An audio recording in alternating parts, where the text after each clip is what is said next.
આજે સવારે જૂનાગઢ મહાનગરપાલિકાની ઓફિસ ખુલવાના સમયે એક વ્યક્તિ દ્વારા બાંધકામ શાખામાં આવીને અમારા કર્મચારી ઉપર હુમલો કરવામાં આવ્યો હતો અને ખૂબ જ બીભત્સ ભાષામાં લોબીમાં શબ્દો પણ બોલવામાં આવ્યા હતા. આ સંદર્ભે જે અમારા કર્મચારીને જે ઈજા થઈ છે તે સંદર્ભે અને ફરજમાં રૂકાવટ લાવવા માટે સંબંધે પોલીસમાં ફરિયાદ દાખલ કરવા માટે સૂચના આપેલી છે. તે સિવાય આ પ્રકારના જે લોકો છે કે જે વારંવાર ઓફિસમાં આવીને અન્ય કોઈ કામ ન હોય ને ફક્ત નીચેના કર્મચારીઓ કે અધિકારીઓ જોડે ખૂબ જ ઉગ્ર ભાષામાં વાત કરવી, તેમને કામ ન કરવા દેવું, આ પ્રકારની પ્રવૃત્તિ કરતા હોય છે અને જેમાં પોતાનો હક હિસ્સો ના હોય તેવા પ્રકારની અરજીઓ કરીને તંત્રનું કામ ખોરંભે પાડવાનો પ્રયત્ન કરતા હોય છે. તો તેવા લોકો માટે પણ અમારા જે શાખાધિકારીઓ છે તેમના તરફથી એક રજૂઆત કરવામાં આવી હતી.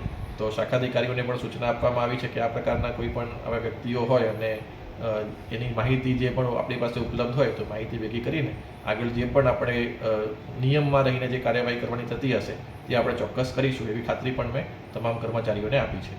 જાહેરનામાની વાત હતી, મેં કીધું કે જે નિયમમાં રહીને જે પણ કાર્યવાહી આપણે કરવાની થતી હશે તે કાર્યવાહી કરીશું. એટલે શાખાધિકારીને સૂચના આપી છે કે પહેલાં સૌપ્રથમ બધી વિગતો ભેગી કરે અને પછી લેખિતમાં એક રજૂઆત અમને કરે. રોજ મહાનગરપાલિકા જૂનાગઢના બાંધકામ શાખાના કર્મચારી શ્રી જીતેન્દ્રભાઈ દાસા તેમજ હર્ષિતભાઈ રાખસિયા ઉપર આવારા તત્વો દ્વારા હુમલો કરવામાં આવેલ, જેને ધ્યાને લઈ તમામ કર્મચારી શ્રી હડતાલ ઉપર સ્વૈચ્છિક ઉતરેલ. આવા બનાવો અવારનવાર બને છે તેમજ દરેક બ્રાન્ચમાં જઈને આવા આવારા તત્વો બીભત્સ ગાળો પણ બોલે છે.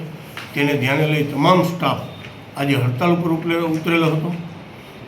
ત્યારબાદ માનનીય કમિશનર સાહેબશ્રી દ્વારા તેવી ખાતરી આપવામાં આવેલ છે કે આવા આવારા તત્વો સામે નિયમની જોગવાઈ મુજબ કડકમાં કડક કાર્યવાહી હાથ ધરવામાં આવશે.